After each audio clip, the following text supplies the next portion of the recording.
บายดีเข้าสู่ซองสบายแล้วสแนลเด้อมื้อนี้ไปใส่มองน้ำคลองเนาะมาใส่มองพอดีซื้อมองมาซองดัง ไม่เนาะของลิ้นมาเนาะ ของเล่นใหม่มีมองมาซองดังเนาะดัง3 เซนกับเท่าไรเสียง2 เซนวะ เส้น 6 เซนกับ2 เซนครึ่งเนาะพอดีปลาพอดีปิ้งนี่แหละได้หมกพอดีปิ้งบ่น้อยแล้วก็บ่ใหญ่โพดมื้อนี้มานำเสียนรองเสียนเศร้าเนาะมานำกัน2 คนทีมงานมาบ่ครบมื้อนี้นะเดี๋ยวใส่เบิ่งบรรยากาศบอนที่เราจะใส่มองเด้อนี่คือบรรยากาศอยู่น้องเด้อนี่นะน้องซ้อยอยู่ห้วยทองอันนี้บอนอันน้ำมันขึ้นมันท่วมเนาะทะเลมันท่วมเนี่ยหมดเลยนี่น้ำมันแห้งแล้วมันจักหน้อยมันเป็นหญ้าพวกต้นไข่กกไข่หันมันสิขึ้นแล้วก็ตอนหันก็ประมาณช่วงเดือน4 เดือน 5ปลาก็พอดีใหญ่เขาก็สิมาลงน้องแถวนี้อันนี้คือน้องจากแยกจากน้ำคลองเนาะน้ำคลองอยู่ในพื้นอีกเข้าไปในพื้นเลิกๆพื้นปกติมันจะมี2 น้องแหละวันนี้อีกน้องหนึงแต่ว่านี่น้ำยังท่วมอยู่น้ำบ่แห้งแท้แต่ว่าน้องอันนี้แท้เป็นน้องประจำหมู่บ้านนั่นแหละมันมาติดหลายปีละเดี๋ยวจะไปใส่ซอกบนใส่มองกันไปใส่แท้ได้เสี่ยวใส่น้ำคลองเนาะ ใส่น้ำข้อง มีอุปกรณ์ยังได้มั้ยนี่ มองต้องดังเนาะ มีมองแล้วก็ มันรุ่นนำกันเนาะมืออื่นเนาะบ้านประมาณเนาะมองใหม่เนาะ มองไม่นี่นะซื้อมาก็เส้นปลายได้เนาะ เส้นปลายกีบเด้อแล้วก็เอากรงรถมานำ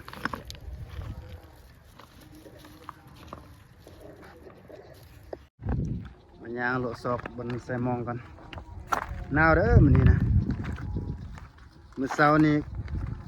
อากาศนี่8 องศาได้เสียงความหนาวนะแต่ตอนค่ำตอนแรกนี่ก็บ่ค่อยหนาวเท่าใดก็พอลงน้ำได้อยู่เดี๋ยวเราสิมาใส่โลบมันใส่มองกันเด้อโลบมันใส่มองแล้วก็มื้ออนเช้าสิลงคลิปใหม่ให้เบิ่งว่าสิถึกลายบ่ปลาเป็นปลาแบบน้ำคลองนี่แหละธรรมชาติบ้านเฮานี่แหละใส่เบ็ดใส่มองตามน้ำคลองนี่มันก็ฮักคึกกันแหละถ้าแล้วไปควางแห้ก็ได้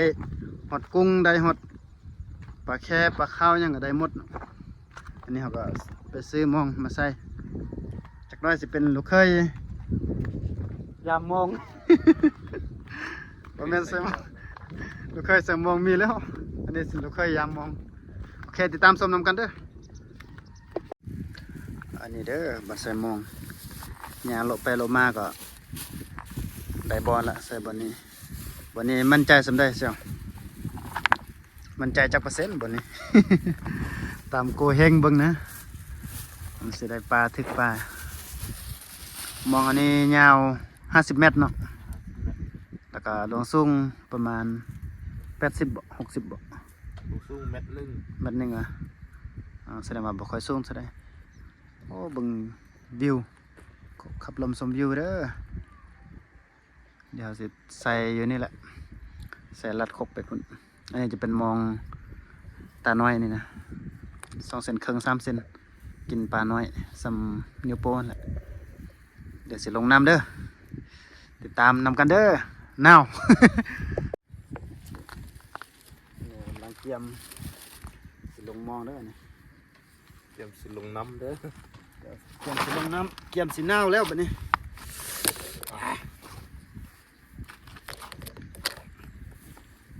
ถอดถอดเสื้อก่อนอย่างนั้นสิ่งที่ขาดบ่ได้กงรถเด้อ อุปกรณ์หลักของเราเนาะ ก่อนลักก็คือกงรถบ่มีกงรถซอยนี่จม เด้อลงน้ำนมกันเด้อพี่น้องกองก้อย FC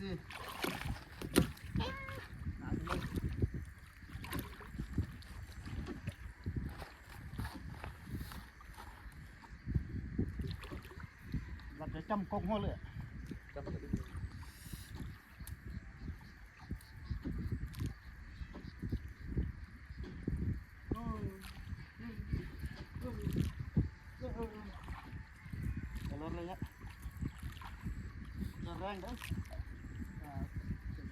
เบรกเบรกเบรก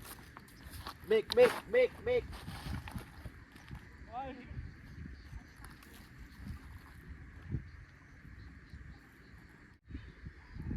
โอเคโอเค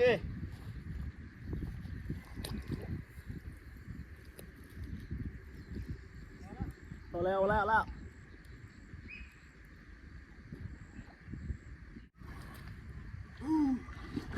หนาวสุดๆหนาวสุดๆ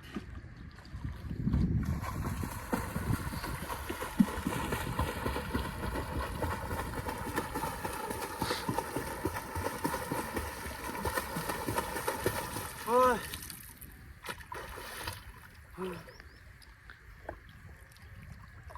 โอ้ยหนาวดีมีผงรถ รถสวยเนาะ ผมมีผงรถ พาหนะของเรามีแต่อันเดียวเลยเนาะ ขออนุญาตถอดเสื้อเด้อ FC นี่เด้อบอลเอาใส่มองดังทำอิฐเนาะดังแรกดังทำอิฐก็คือมองน้อยนั่นแหละมอง2 เซนมอง2 เซนครึ่งเอาใส่อยู่น้องแล้วก็อันนี้มองใหญ่อันนี้ใหญ่แท้ละมองนี่นะประมาณ6 เซนอาจจะไปใส่น้ำคลองเอา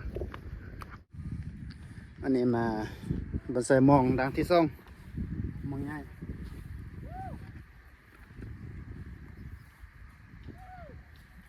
หมึกจาน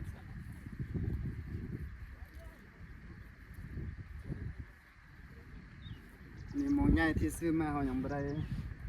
นั่นเพื่อไม่ได้แกะเพื่อเดี๋ยวมาแกะแล้วก็เอาเสือกมัดปลายมันมัดกกมัดปลายมัน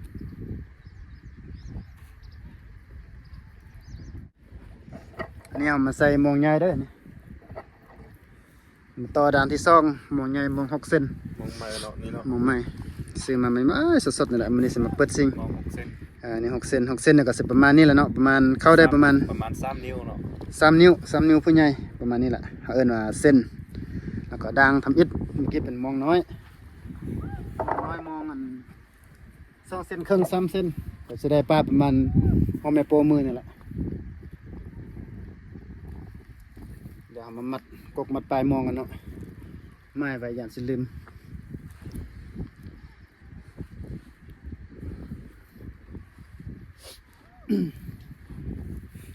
โอ้ยอากาศหนาวสุดต้องเก็บน้ำบ่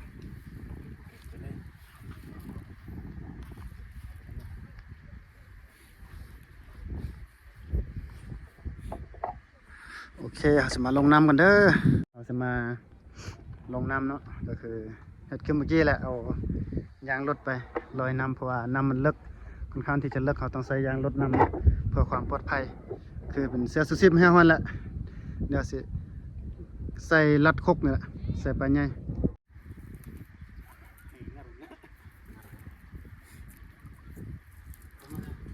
ปลาเมื่อกับสเตรย์อย่าโดนเฟงกินบอลเลยลงนายยอดแต่เมื่ออยู่กี่หัว รัดมันขึ้นเนาะเลือกอ้ามหมออยู่ พอดีเอาเก็บมาเป็นรถ เต้นสู้เ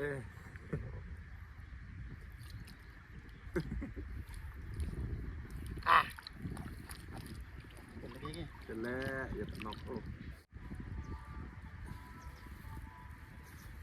กินเล็กซ่องหรือบรรยายโอ้ยมันกินจานหัวได้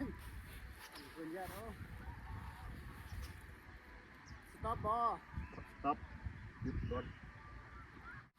บ้านที่2นะเซียวเนาะ ตอนที่ซ่องเนาะนี่เนาะ บันใจหรือบ่เลือกมันใส่มองนี่10 ปั๊บมัก10หรือ10 ปั๊บมัก20มื้อน่ะ ถ้าเบิ่งมืออื่นเนาะมืออื่นเอามาลุ้นนำกันเนาะเป็นม่านประมาณ มาแน่นอนนะ มองมาเนาะเชียนเพิ่นซื้อมาเลยนี่ซองหัว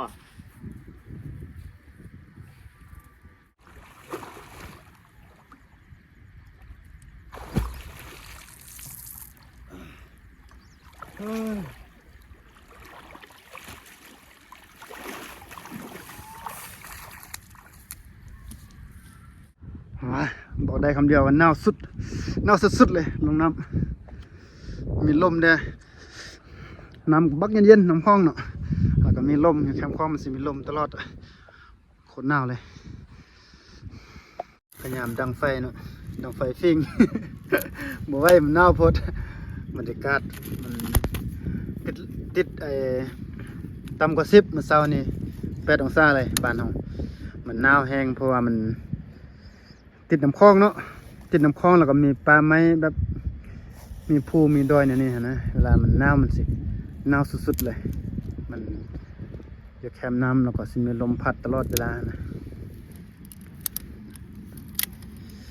อันนี้เป็นกำลังก่อไฟดังไฟเราอยู่เฝ้ามองจักหน้อยเนาะอยู่ท่าประมาณสัก10 นาที3 นาทีก็สิได้กลับเพราะว่ามันอากาศมันเย็นโพดนี่กำลังดังไฟก็บ่ค่อยติดเนาะลม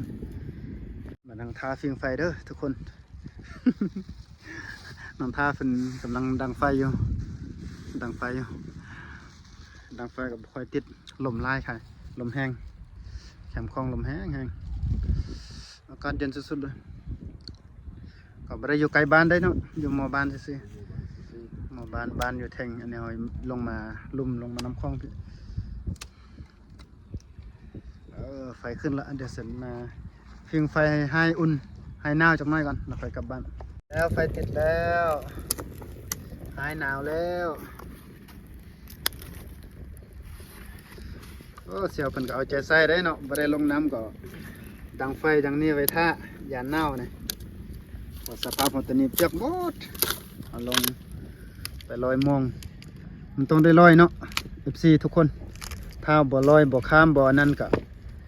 มันก็เป็นไปบ่ได้แหละเพราะว่าบ่มีเหือถ้ามีเหือคือที่แล้วตอนเราไปทอดแห้งเดียวสบายเนาะ สบายบ่ได้ลงน้ำบ่ได้หนาวนี่บ่มีเหือก็ใส่กรงรถยางรถนี่แหละลอยข้ามเอาเด้อฟิงไฟกันเด้อ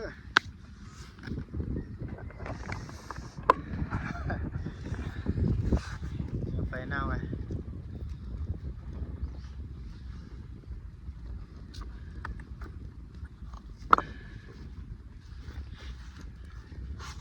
ทำเนียนั่งยำมันจี้ใส่เนาะ จี้นั่งยำกินคัก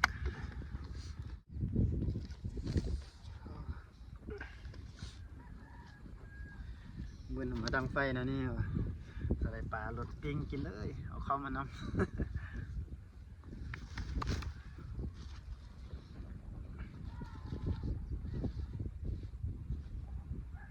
ตุ๊กมัน